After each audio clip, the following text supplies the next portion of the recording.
All right, welcome, welcome. So we're here with the one and only Brian Yam. We discovered each other via YouTube, and he is a supplements compliance expert for companies. And so we were like, makes obvious sense to do a video collab together. And so Brian, welcome on.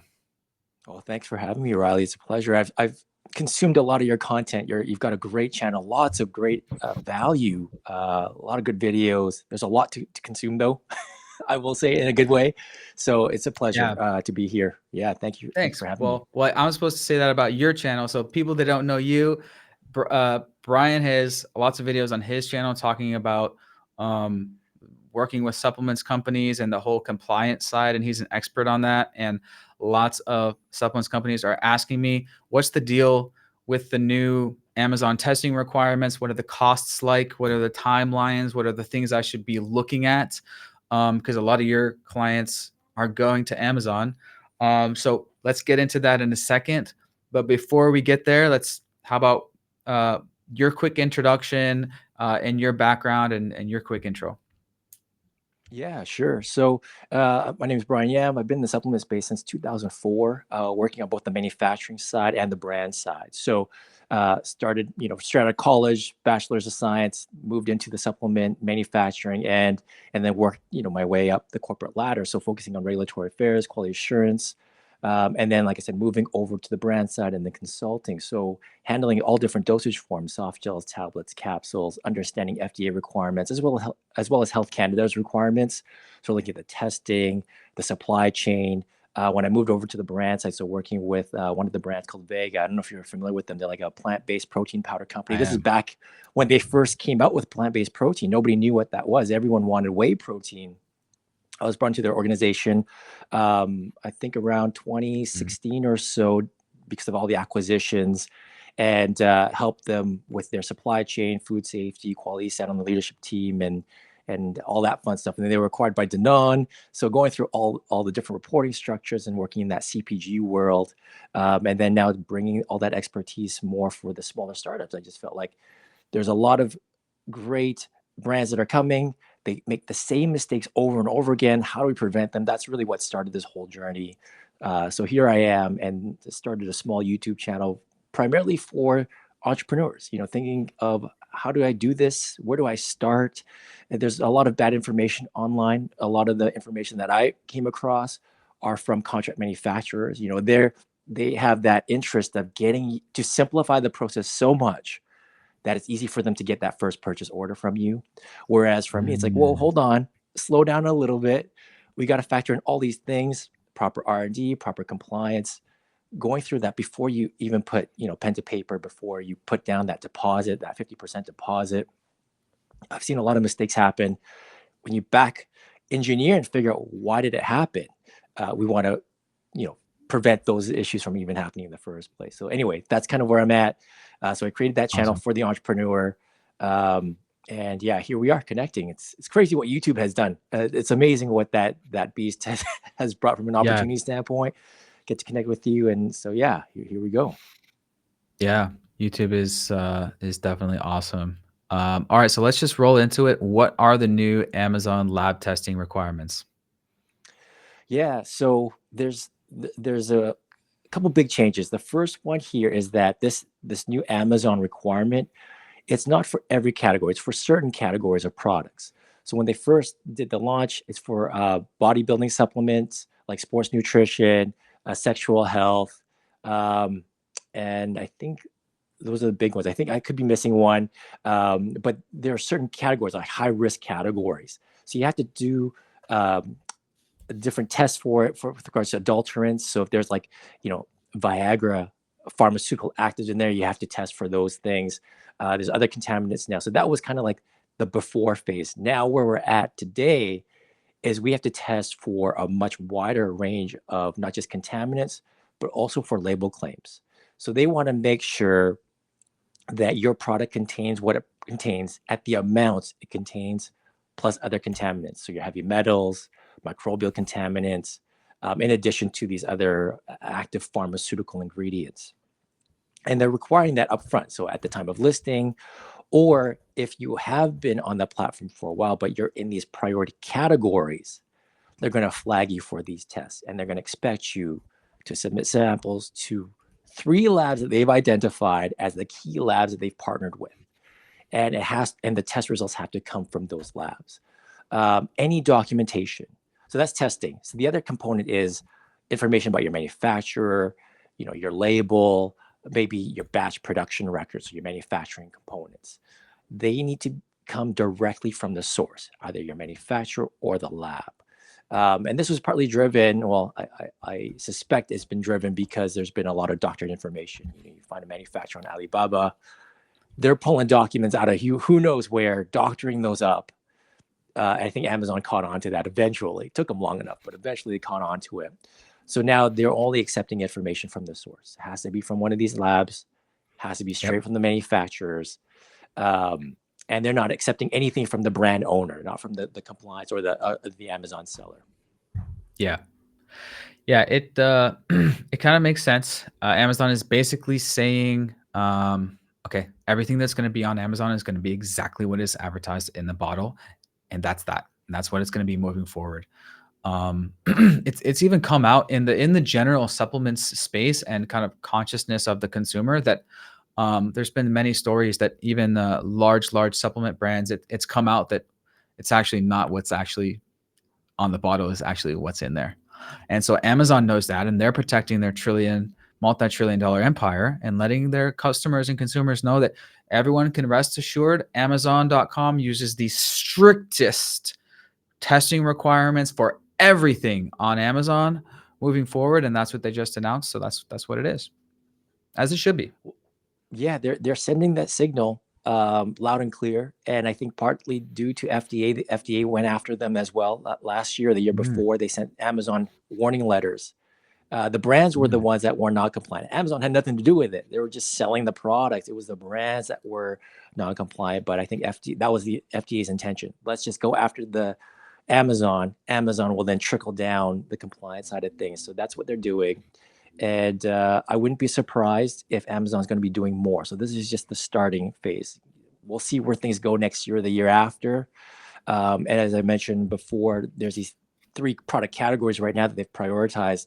I believe they're actually going to expand that categories, and they're going to go after like botanical products, as well as mushroom products. I think that's kind of like the next category of products that is going to see this type of testing, and then they'll probably expand it even further beyond that. And a part of me feels that they're going to go after like health claims. If you talk about building strong muscles and performance, I feel like that's in the cards as well. But TBD. Yeah, and it makes sense. Hey, I mean, this is right. This is FDA regular stuff. If you're going to claim something, it should be backed. That's just good business. So the 3 labs Amazon has basically chosen. All right, basically the 3 highest standard testing labs, Eurofins, NSF UL in the country. We're going to partner with them directly, and all sellers need to go through them independently. So what folks are asking me a lot, what are the costs like? What are the timelines like? Are there differences between the 3 labs? Any recommendations and guidelines? Because you do get to choose which one. So yeah, we can start with the first one. What does it cost to do this? People are saying. Yeah. So I wish I had like a good range or number for you. The issue here with regards to cost is it depends on the formula. It depends on the type of ingredients, because some ingredients are inherently testable and some ingredients you just can't test. Just in the nature of the world of botanical supplements, when you've got ginseng and you've got other isolates or creatine, there are some materials that are just more testable than others versus like raw ginger. You know what I mean? So depending on that, that's going to impact your testing. It also the other impact is how many ingredients do you have in your formula? Are you like an athletic greens powder with 35 ingredients, or do you only have 2 or 3 ingredients?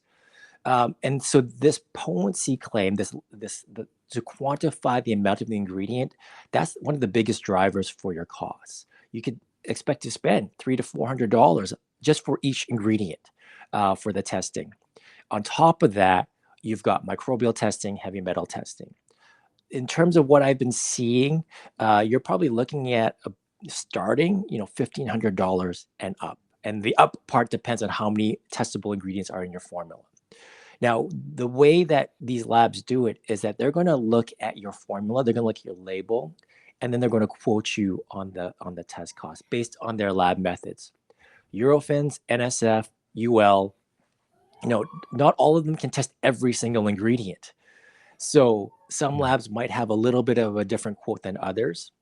But yeah, so let's just say, if you've got a few testable ingredients, creatine, huperzine, air, what have you, maybe a fish oil, you're looking at $3,000, $4,000. And then if you've got a lot of isolates in there, a lot of purified ingredients that are testable, vitamins and minerals, that's just going to shoot up your cost price.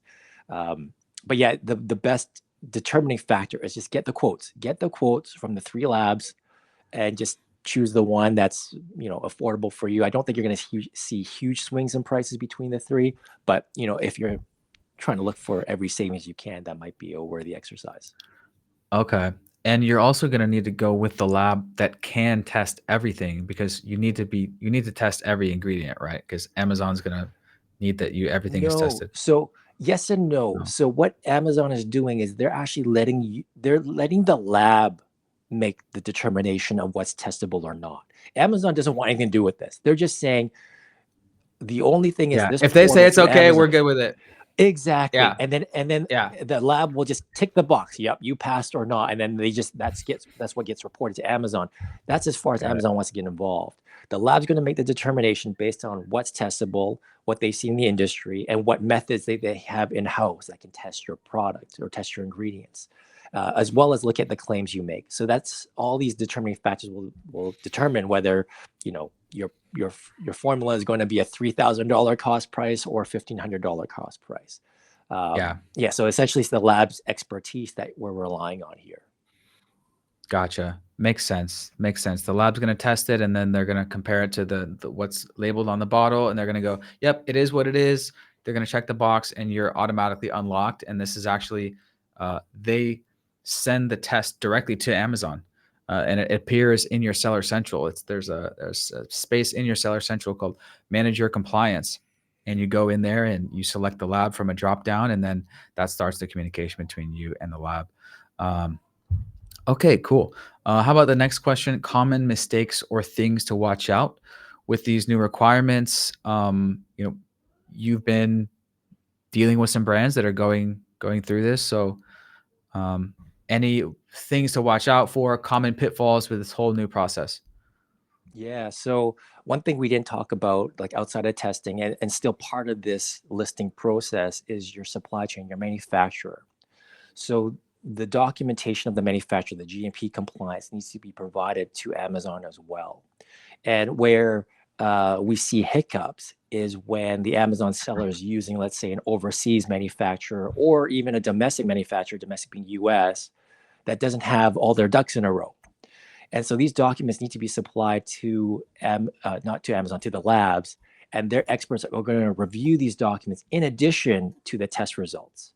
So your supply chain better have their act together. And the reason why I'm saying that is if it's an overseas manufacturer, it's even harder for us to understand really what's going on behind the scenes. I've seen some brands, they're buying stuff off of Alibaba. Like I said, there's doctored information. That kind of comes out of this exercise. So a lot of people fall in love with Chinese suppliers, again, selling on Amazon, repackaging stuff over here in the US. So the supply chain gets messy. You want to make sure all of those things all make sense. So there's that element to it. The other element is from a testing standpoint, we want to make sure that the testing expectations from Amazon is built into your product. And that's where a lot of people miss. So a lot of the times, if I'm just an entrepreneur, I go online, I tell the salesperson what formula I want, and they just pump it out. And I just assume whatever they've given me is fully compliant. And unfortunately, that's not the case. Compliant from an Amazon lens. I mean, FDA, there's a legal interpretation of what is compliant. You know what I mean? There's a gray area here.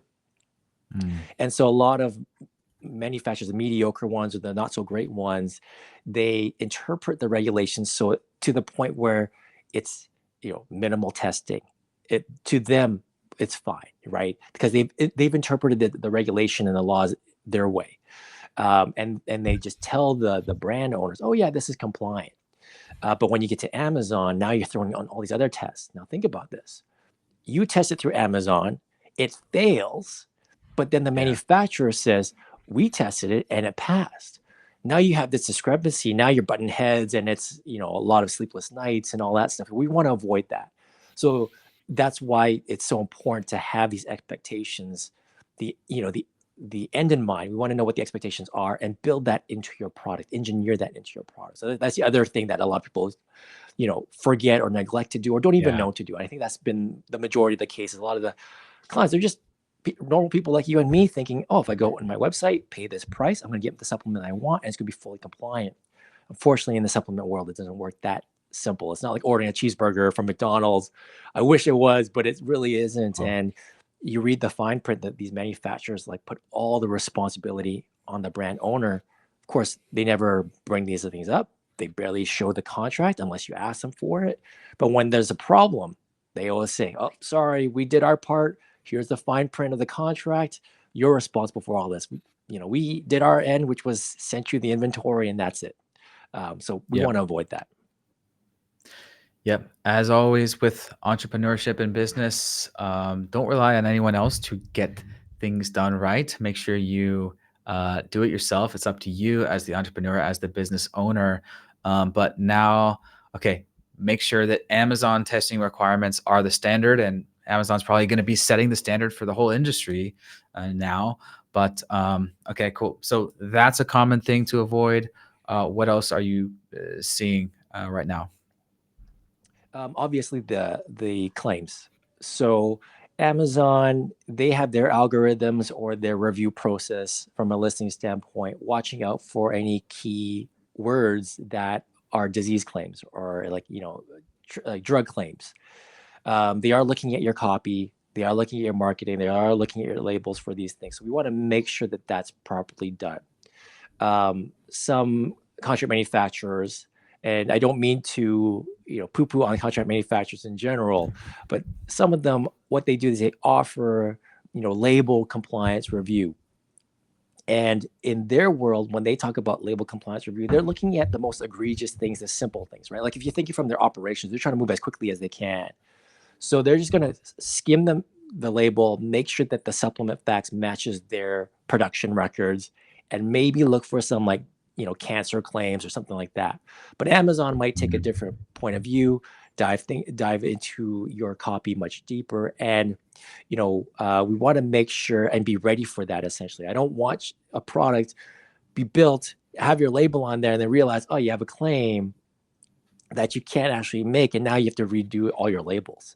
So we want to watch out for your copy, the claims on the labels, and be ahead of that and be ready for that. And sometimes Amazon catches things, sometimes they don't.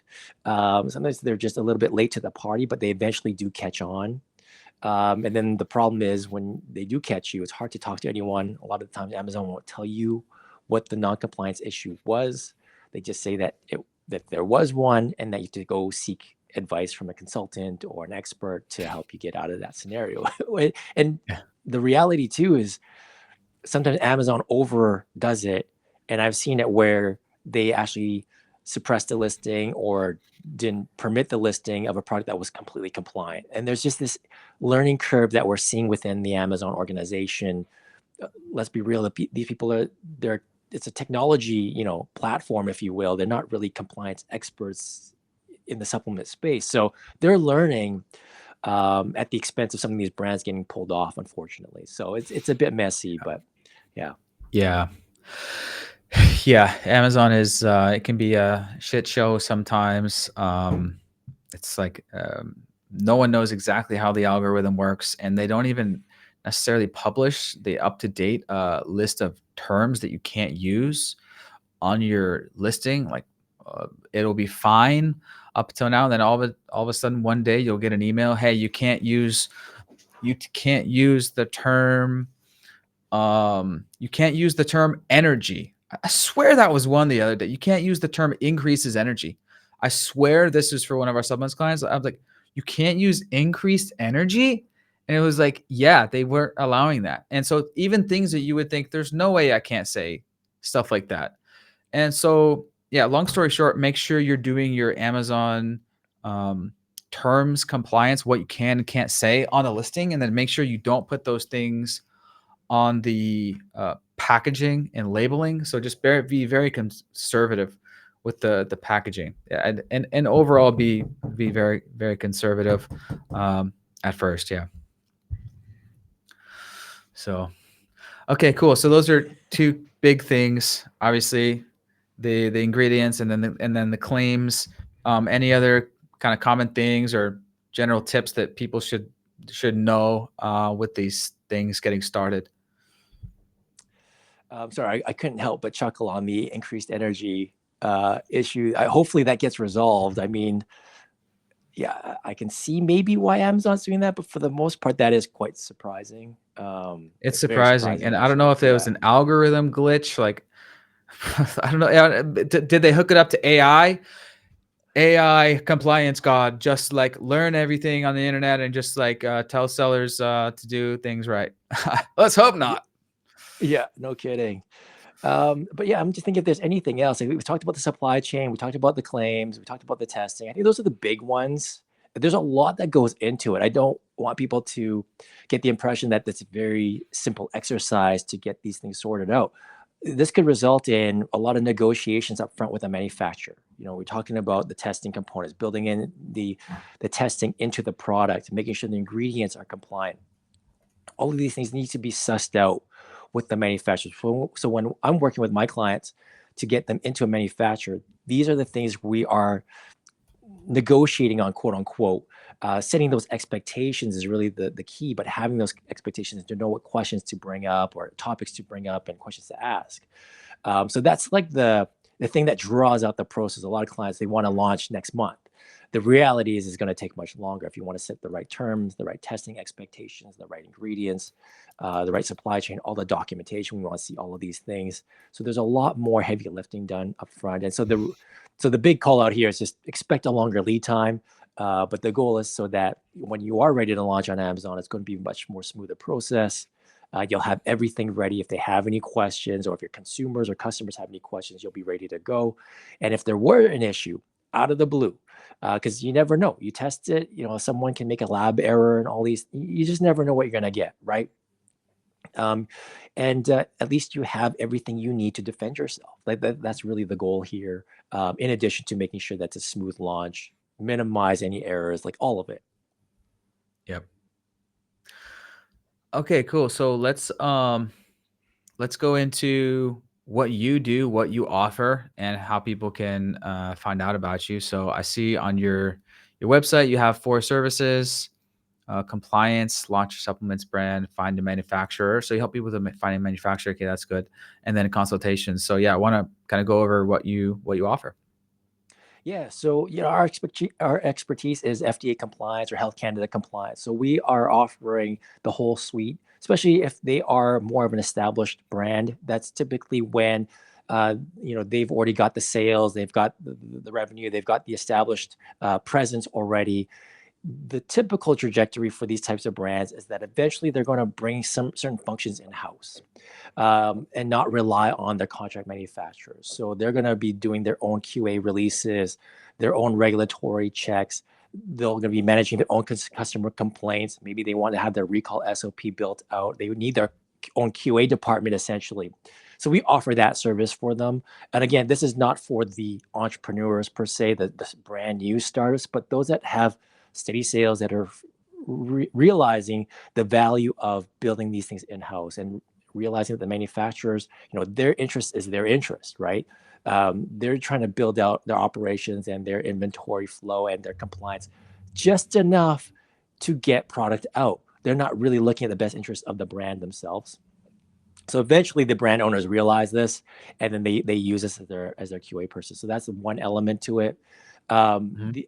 We're essentially their remote QA department, their fractional VP of quality, for example. The other side of this is for the entrepreneurs. So they'll work with us and understand, how does the dietary supplement operations work? What are the compliance requirements? How do we build that in at this early phase?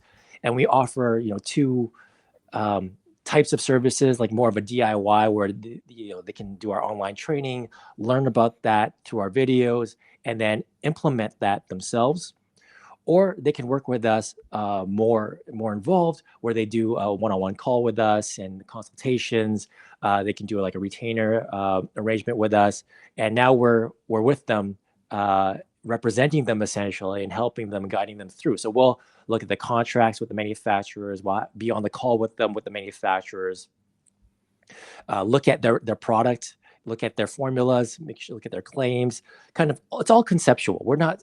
This is all before you put money down or sign the dotted line with the manufacturer. The whole idea is to like vet your idea, your concept, make sure it's viable from a regulatory or legal standpoint, FDA standpoint, and then bring that to the manufacturer and do it in a way where it makes sense to them. They know that, these manufacturers that we work with, they typically work with higher end brands, and there's a certain way of working that they like.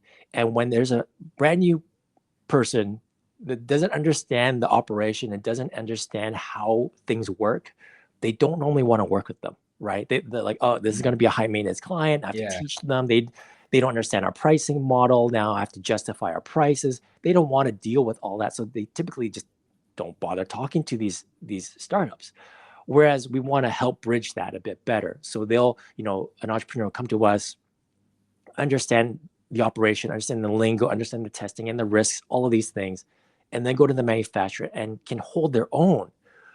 From a conversation standpoint, the manufacturers see this, they see the right signals, and then they were more willing to work with you. And then, of course, they can bring me in. We can, do an audit of them. We can, if we really want to dive into the audits, we can do that.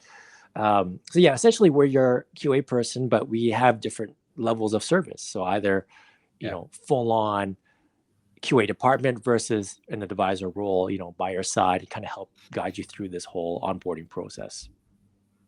Nice. Awesome. And then, okay, finding a manufacturer, that's another part of it. Yeah. So in some cases, some entrepreneurs or some brands are like, Brian, either we're sick of our current manufacturer, we just want to find a really good one, or maybe an entrepreneur is just like, dude, I don't want to deal with your training. I just want you to do, excuse me, the heavy lifting and get us into these manufacturers. So we'll do like a plug and play model, but we really want to understand your product inside and out, and then put you into one of the manufacturers that we have a good relationship with. We vetted on our end, done the tours, maybe audited them on a more deeper level. So that's like the other like layer or the next tier of service that we could offer. And it kind of just speeds everything up and gives you that peace of mind that, all right, this is a legit manufacturer. This isn't just some fly by night operation, or some operations, they're US based, but they contract everything out. And so, that supply chain gets even more muddied, and I don't want to do that. So we vetted that supply chain, we vetted the manufacturer out, and so that's another service where we just plug the brand into that manufacturer. Yeah, I would imagine that's very in need. And okay, cool. And so I think you kind of already answered the next question. When should someone engage with you? Kind of depends based on what they need. But I guess if they're, I mean, definitely if they're starting a startup and they're trying to make sure everything is Amazon compliant and label compliant, then you're going to need the expert. And yeah, from the game, like we already covered during this whole talk. Yeah. So I know that when you had the opportunity we had the opportunity of working together and doing a collaboration on my channel, you talked about this idea of really good R&D. And I think that's really what it comes down to. When should we engage? It's upfront at the conceptual level. When we look at these large brands, these CPG brands, there's a lot of work that goes into the conception of the product before anything is done, before any commitments are made or any money is put down. And we want to just make sure that the idea is viable. So as soon as you get the itch that you want to do this, and you have an idea of the concept, the claims, maybe some idea of what ingredients you want to put in, that's the best time to engage. That way we can flesh out the whole idea better, or just make sure before you go shopping for a manufacturer that make any major mistakes. Yeah. And typically we encourage like a consult or something, some sort of engagement prior to going to shopping with the manufacturers. The manufacturers, they have their, their team of salespeople, and some of them are really good at getting you to sign on that dotted line right away. Whether or Mm, not you have a viable product, they just want that purchase order. We've seen that. I'm not saying all of them are like that, but yeah. we have seen some clients come to us like, I just lost my deposit. I don't want to make that mistake again. So how do we do this differently? So that's kind of the goal here. So ideally engage sooner than later, but we do have clients that have made the mistakes and then engage with us after, unfortunately. Yep. Well, here you go. Share this with a friend if you know another person that's also in the supplement space. Okay, cool. And then also, I see on your website that you have some training courses, which is awesome. And that's how I initially found you on YouTube. And I've already referred people over there. Like, you need to go watch this Brian's supplement startup training. Okay, just go watch that. And then you also have the compliance crash course. So yeah, can you tell people about that? Yeah. So this is essentially uh, years of consultations wrapped up in this course. So the same, like we get a ton of questions, the same questions keep coming up over and over again. We've pretty much loaded it into this course. Health claims, testing, how to find manufacturers, how do manufacturers operate, branding. From not from me, I'm not a branding expert, but we bring in experts. We do the interviews, and some of these are posted on my YouTube channel. But we put like the full interviews into this program. And essentially, we show you resources, free resources to tell you how to formulate your product. How much of an ingredient Mm. should you include? What claims can you make? What safety issues do you need to be aware of? And it really gives the audience that or the client a good overview of the supplement space, and it'll help them fine tune the products. You give them homework to do, market briefs and also our list of manufacturers, so that if they wanted to explore this themselves, if they want to do the shopping themselves, at least they now have the knowledge where they can keep up on a conversational standpoint, find decent manufacturers, ask them pretty, I would say, basic questions, but good questions to screen out the decent manufacturers from the not so decent ones. We've seen some manufacturers or some clients come back and say, "You just saved me a huge headache because we found out that this manufacturer, quote unquote, doctored their GMP certification."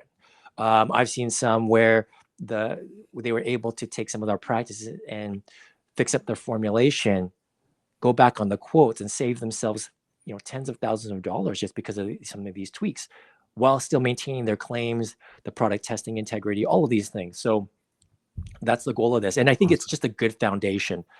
Before you get into any huge business endeavor like this, at least understand what you're kind of getting yourself into. And I don't think there's anything like this at this time. So we want to make sure that, it's an affordable, it's not too much, 350 to get in. Yeah. If you want to compare that with our consultations, we're offering that service as well at a discounted rate. So, the goal here, like I said, the driving force was just to make sure that people aren't making mistakes going out. It's a huge investment, time, money, all of it. I'd hate for them to lose their $50,000, $60,000, $100,000 investment on something that we could have prevented, on an issue that we could have prevented way up front in the process. So yeah, Yeah. that's the course. And I know that I believe I sent an affiliate link for you, so we'll post that down, I believe, and as well as offer a special discount for your audience as well. Yeah. Awesome. Riley 10% for 10% off. Let's do it, Yep. guys. Yeah. When I found your YouTube video and then found this, I was like, oh my gosh, this is exactly what these folks need.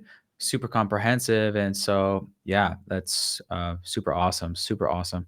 And then I see you have this other thing here. This is a compliance checklist. What's this about? Yeah. So this is more of like a crash course of FDA compliance. Like it's for those that want to turn the inner nerd in them a little bit, satisfy the inner nerd in them a little bit, and dive into the compliance side. So they can definitely get a sense of what they need to expect or what to watch out for. So it's 10 minutes, quick crash course for those that are brand spanking new. It's free. Definitely sign into that. And I believe we go into some other requirements. So now you're talking about Amazon. Now it's a little bit dated. This was prior to the latest Amazon updates, but you get a sense of what Amazon is looking for, as well as if you ever want to expand into retail. I believe we go into like Whole Foods and show some of the things that they're expecting, like Whole Foods Market. So it just kind of Mm, gives you a longer term view of what your expectations are, and then you just essentially work backwards from there. So that's free, and yeah, nice. your audience can definitely check that out and consume some more material about compliance and all that fun stuff. But we try to do it in a consumer friendly way. If you've seen my YouTube videos, we try to make it as consumer friendly as possible, not get into the jargon. There's a lot of other information on YouTube that's more industry specific around compliance, but I feel like the jargon is just too, it's more for the lawyers and regulatory experts. It's not necessarily for the entrepreneurs out there. Gotcha. So super in depth. Okay, nice. And you also have your YouTube channel, so we'll put a link to that below. Um, cool. Where can people best contact you? Yeah. So obviously you can find us on YouTube, youtube.com/mighty startup, or at Mighty Startup. You can also email me, Brian at blueoceanregulatory.com. My website is blueoceanregulatory.com. So you just email me, Brian at blueoceanregulatory.com. It's the best way to get a hold of us or hold of me and my team, and we'll see what the next steps are. Usually I like to just get a sense of where the client is in the process of their brand spanking new. The set program is great. If they're kind of like in the middle, then maybe a different option might be better. A consult might be better. Yeah, we're here to support you. It's very flexible. We understand the nuances of the entrepreneurs. This is not like a typical CPG brand. You're moving really quickly. You have a limited budget. So we're trying to be flexible here. And, we're trying to take the learnings from that CPG world, the non-North America, the Nestle's of the world, build that into something that's more scalable, that reflects the typical entrepreneur in this day and age. Awesome. Here's the YouTube channel. I found it. So yeah, lots of stuff there to check out. And yeah, we also just did a video over on your channel regarding the Amazon marketing and strategy type of side. So you guys can go check out his channel. We'll put that video link in the description as well. Yeah. Anything else worth mentioning for right now on your end, Brian? I think we covered so much already. I feel like there's a lot to digest in there, Yeah. but I think we hit on the big points, and just it's important for us to know what Amazon's expecting, build that into your product, into the manufacturer, into the supply chain, um, and it's just going to be smooth sailing from there. The goal is that compliance isn't going to be an issue. You shouldn't have to the client shouldn't have to worry about compliance issues, right? They shouldn't even come up. They should just be focused on selling, all that fun stuff, and making sure that the right eyeballs are going on their product pages. And compliance should be working in the background. That's the goal. Unfortunately, that's not the case right now for a lot of these brands, but that's the goal. So, we'll see where it goes. Awesome. Cool. Well, yeah, I think we'll probably do some more stuff as this is a pretty aligned thing with both of our clientele. So yeah, thanks for that, and yeah, we'll see everyone next time. Beautiful. Thank you so much. All right.